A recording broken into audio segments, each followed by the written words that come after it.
video, I'll be talking about all the new things in Splatoon 2. Now, this is primarily for all the veterans of the Splatoon series. So if you played the original Splatoon, I'm going to be talking about things that are new to Splatoon 2 that weren't in the original game. Now, even if you're not a veteran of Splatoon, then maybe this will be a good video for you, even if this is your first Splatoon game, because you may learn a couple of things from this video as well. And maybe you're a veteran, but you haven't picked up Splatoon 2 and you're wondering what's new in Splatoon 2. Well, I'm going to go over everything that's new in the Splatoon 2 game. So here we go, starting off with the Inkopolis, or the square right here. You can see this is a new area. I'm not really going to go over the new area. It's just a different look to it. But one thing different in Splatoon 2, you can actually go to this food truck in the middle of the square, and you can actually order stuff. So you can order these food items, and these food items basically improve things in the game. Like, for instance, you can get a battle cash, which increases the amount of cash you get per game. You can also get one that doubles cash. You can also get one that doubles your experience every game, so you can level up faster. And then you can also get one that also experience gains even faster. You can see you can get these items as well, providing you have meal tickets.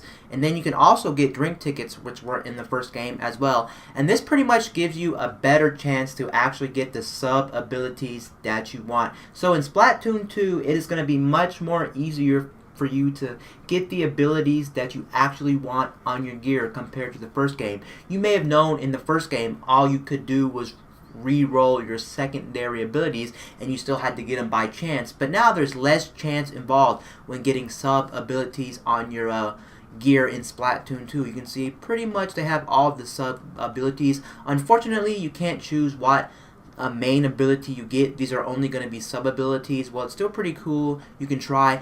This does not guarantee that you will get the ability that you want. It just gives you a higher chance for that ability to appear on a certain piece of gear. So at least they trying right there. Now let's go ahead and move over to the new kid on the block. And the new kid on the block is right up here. His name is Merch. So you have a new guy named Merch. Now, you can pretty much do the same thing that you did in Splatoon 1. You can re-roll your slots, but that's not what I'm here to talk about. I'm actually here to talk about scrub slots. Scrub slots is something new to Splatoon 2. What does scrub slots do? Well, essentially, scrub slots allow you to clean your secondary abilities off of any piece of equipment, and then you can actually put those in the chunks, so it'll wipe them, but then it'll turn them into chunks, and you can actually put them on different you can put different sub abilities on different pieces of gear, which is pretty cool. So you have a higher chance to getting what you want even more when it comes to this. So with the food truck and with the scrubbing abilities, you even have more chances to get the sub abilities that you actually want, which I think this is absolutely a very good improvement over the one. Instead of it being more random, you can actually play the game how you want to play when it comes to your gear and to your abilities. Now, once you use chunks, you can see here's an example of the chunk system. You can see I have all these chunks. I'm actually not going to use any chunks. It is kind of expensive to actually use the chunks in the game. You can see it says chunks required, so I need 10 chunks to actually put a sub ability on this gear, and it's very expensive for the most part, so I'm not going to be doing it. But at least they do give you the option here to actually let you choose the sub abilities on your items instead of it being by random. And then one thing you couldn't do in Splatoon 1, which is in Splatoon 2, is you can now order stuff through the Splatoon app, or the Nintendo app, the Nintendo Voice app to be exact. So if you have iOS or Android, download the Nintendo Voice Chat, and then Splatoon 2 will be on the Nintendo Voice app, and then after that, you can actually order stuff right there. Now, I don't have anything I've ordered, but if you go to the app, you can actually order stuff. And besides that, I'm not going to take you through the app, but the cool thing about the app is also in the Nintendo Voice app, on the Splatoon 2 side, you can actually check what's in rotation. You can actually check how many games you won and lost. You can check a whole bunch of different stats for Splatoon 2 on the Nintendo Voice app. So I highly recommend downloading it, even if you're not going to use it for voice chatting with other Nintendo Switch users or Nintendo fans or even people. I highly suggest downloading it just for the Splatoon 2 functionality of the Nintendo Voice app. And that's some other new stuff in Splatoon 2. Now, moving on, I'm not going to show you any of the shops because I looked over everything. I already have over 50 hours into the game, and what I've discovered that pretty much abilities and weapons and clothing work exactly the same from Splatoon 1, so I'm not going to show you any of that. They work exactly the same as far as I'm aware. The abilities work the same, the main abilities, the sub-abilities, also the weapons, everything pretty much works the same as Splatoon 1 when it comes to the guns and to the equipment that you're going to be getting. One new feature that is in Splatoon 2 as well, a new feature is now you can actually play other people, whereas in Splatoon 1, I think you could play local multiplayer, this balloon pop game, I'm pretty sure, and it wasn't that good of an experience, but now you can actually play with people locally, but the catch is you do have to have another Nintendo Switch and another copy of Splatoon. So if your buddy has Splatoon 2 and he has a Nintendo Switch, then he can actually join up with you, and then you can actually play the game. So you can make a private battle where you can play either the ranked modes or you can play Turf War. Then you can also host a salmon run. Yes, you can host a salmon run from this game. Now moving on to the other part of Splatoon 2 is, yes, there is a new mode called Salmon Run. Unfortunately, it's not open right now. It's just a coincidence that it's not open right now. Now, there's lots of videos on the internet, including my channel of Salmon Run. If you don't know what Salmon Run is, it's not a competitive mode. It's a co-op mode where you play with up to 3 other people, so 4 in total online. And what you're going to be doing on Salmon Run is you're actually going to be playing hordes and hordes of enemies, just like Call of Duty Zombies, just like Halo Firefight, Gears of War Horde, those types of modes. So if you've ever played a horde type mode in a video game where it's wave after wave of killing enemies, then that's pretty much what Salmon Run is, or Salmon Run, however you want to pronounce it. I usually call it Salmon Run, to be honest, but a lot of people say that's wrong. You want to call it salmon, like the salmon run, but I like calling it Salmon Run for some reason. The one downside to this mode is the fact that if you look on screen right now, you can see on the video that right now it's only open certain times, and a lot of people complain about this because if you can't get there at the certain time that it's open, then you can't play it. But the good news is with Salmon Run, they try to keep it open about hours on hours for each play session. So at least it's like from, like, you can see right there, the times are pretty long, so you should try to be able to play a game at least. The one other downside to this mode is the fact that if you're playing if you're playing random people online in a matchmaking lobby with randoms online, then unfortunately you do have to use random weapons. So you can see the supplied weapons.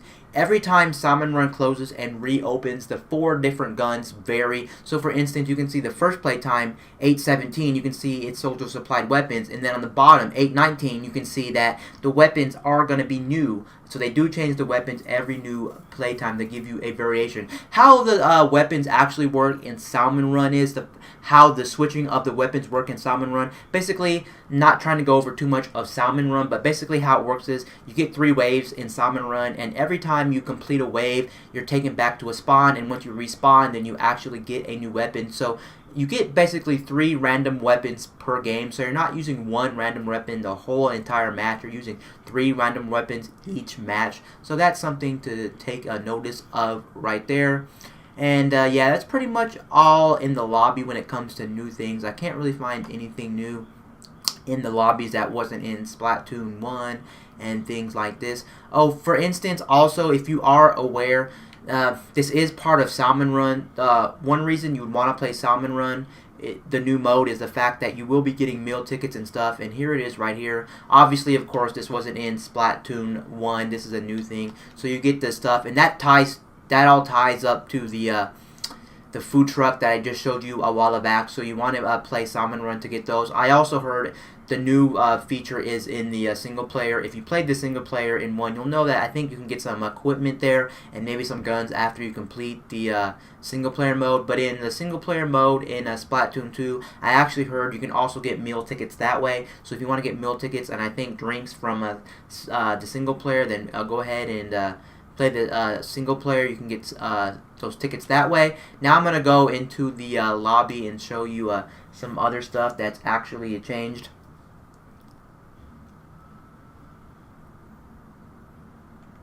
Pretty much you have everything here. There's nothing new here. Of course, you can now a new feature of Splatoon 2 is now you can actually voice chat your friends. When you click on Online Louds, it's actually going to require you to open the Nintendo Voice app. So you're going to have to open up the Nintendo Voice app after you click on Online Lounge. And then we also got League Battle, but League Battle is kind of like that squad mode from Splatoon 1. Nothing too new here. Now, obviously, Splatoon 2 wouldn't really be a sequel without any new guns. So let's take a look at some of the new guns real quick. As you can see, we do got a new weapon to Splatoon 2. We have the Splat Dualies. Here are the Splat Dualies. They're dual wielding weapons. And then we also have an umbrella here, which is new to Splatoon 2. And honestly, there's not really too many new weapons. It kind of feels like everything I'm talking about with Splatoon 2, at least the new stuff, it kind of feels like Nintendo just sprinkled around some new stuff to the Splatoon series. It's not like they went BAM and hit us with a lot of new stuff. They just sprinkled stuff here and there. It's kind of like sprinkling some stuff on your ice cream, or sprinkling sprinkles on your ice cream. That's how I kind of feel Splatoon 2 is. And yeah, pretty much new for the thing. And then of course we also got new sub abilities. You can see there are a whole bunch of new sub abilities when it comes to Splatoon 2. Not going to really go over those right now. I'm just talking about some stuff. Now I'm going to go into ranked battle and show you some of the new stuff that's actually in Splatoon 2. But before I actually go into a ranked battle and show you some of the changes they actually changed with the actual gameplay, I'm going to talk about the lobby real quick, because as you can see on the actual screen right here, you can see in the top right hand corner, you do got the seasonals, you do got the money, those are back, and then you got levels obviously back. But then they changed the way ranking works. I'm going to explain how ranking works now. Ranking actually does work differently than it worked in Splatoon 1. So ranking now, you have 3 different ranks. Yes, you have 3 different ranks when it comes to ranked battle. You have one for each mode. So you have a rank for Tower Control, you have one for Rainmaker, and you have one for Splat Zones, whereas in Splatoon 1, you will know that in Splatoon 1, you had one rank for all the game modes. So it just ranked you for all the modes. But now it is, in my opinion, a lot cooler, because now you have more to work for and you can see what game mode you're best at. So your ranks will be different. Unless you're a good player, you may have S plus in all of them, but who really knows? But there you can see in Tower Control on the top right hand corner, you can see that I'm ranked B- right there. Now I'm actually going to go into a ranked battle. I'm actually going to take you to the main lobby.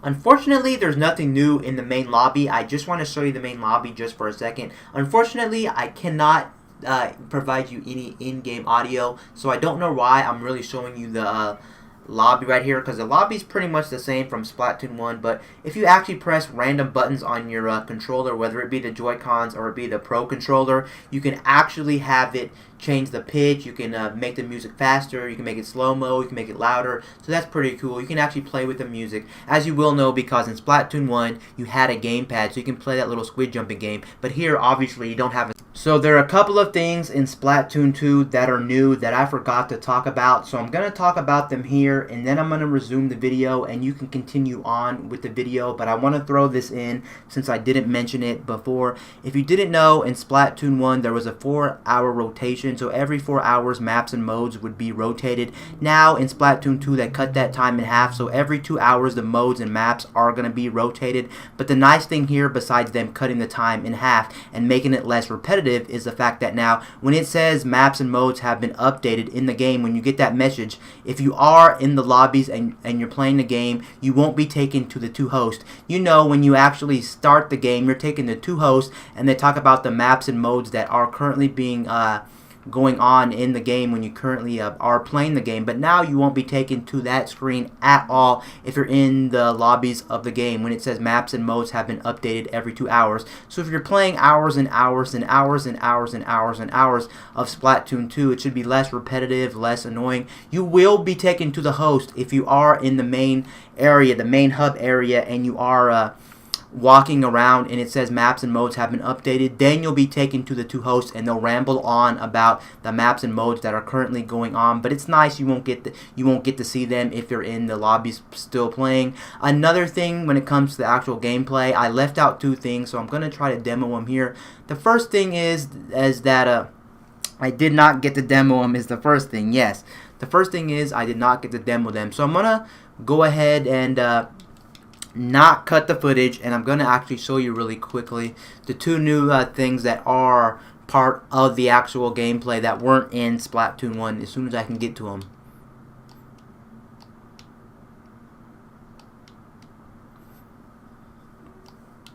As soon as the screen goes off, I will show you guys what some new stuff that I did forget to mention. I think they're nice little improvements sprinkled around Splatoon 2. Are they necessary? No, they're not necessary, but it just makes the game much more enjoyable. It makes it a little bit better overall, so I am glad that they did add these to Splatoon 2. They weren't necessary, but I am glad they added them. It just makes the game a little bit more funner, and it just makes your awareness of the game a little bit better off overall. So I'm going to show you as soon as the match loads up.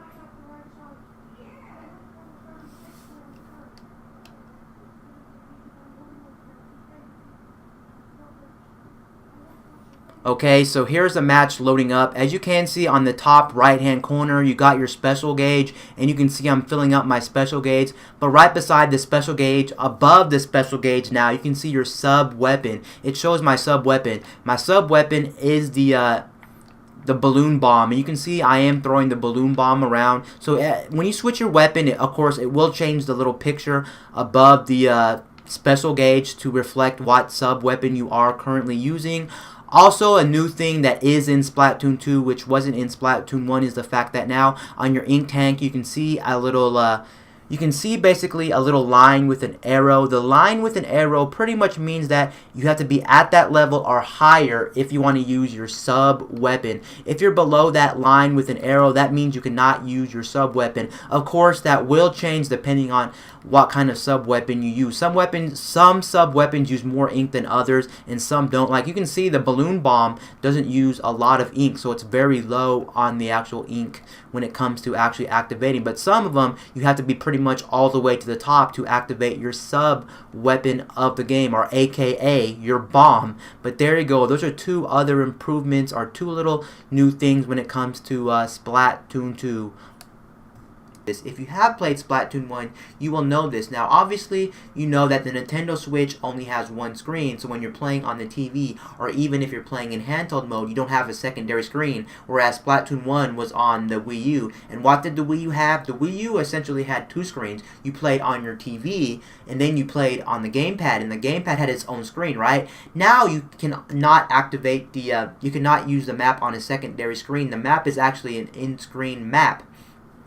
So I'm gonna show you the in-screen map. It actually a layover over the actual gameplay. You can actually continue to keep playing as the map's on screen. As you can see, it shows you everybody's position. It shows you everybody's loadout. It shows you where they are on the map and stuff like that. And it shows you the map itself. The nice thing is when you press X on here, you can see on the top right hand corner, it shows you everybody's loadout. And the people who are blinking on the top right hand corner are the people who have their specials ready for them to be activated. So if they're blinking, it means they have a special ready to be activated. And it also shows you how many. It also shows you if they're currently dead. It shows you everything right there. So that's a really nice touch right there. Another addition they actually added to this game is the fact now you can see when everybody activates their special on your team. I'm gonna go ahead and try to activate my special really quick and show you. It'll come up on the right hand side of the screen. It'll basically say Tensa missiles activated. It'll be right under your special gauge. Actually, I'm not gonna demo it, but it's right under your special gauge, and that's where it'll show you you're activated your special, and then it'll show all your teammates and including your special. As you can see, I didn't D-rank right there, or I didn't go down in rank because it's much more harder to D-rank in this game, which I actually love because I felt like in Splatoon 1, it was a little bit too easy to actually D-rank. I D-ranked a lot in the Splatoon 1, and let's go ahead and look at some other stuff. Now, everything is, yeah, it's pretty much, yeah, I'm pretty sure.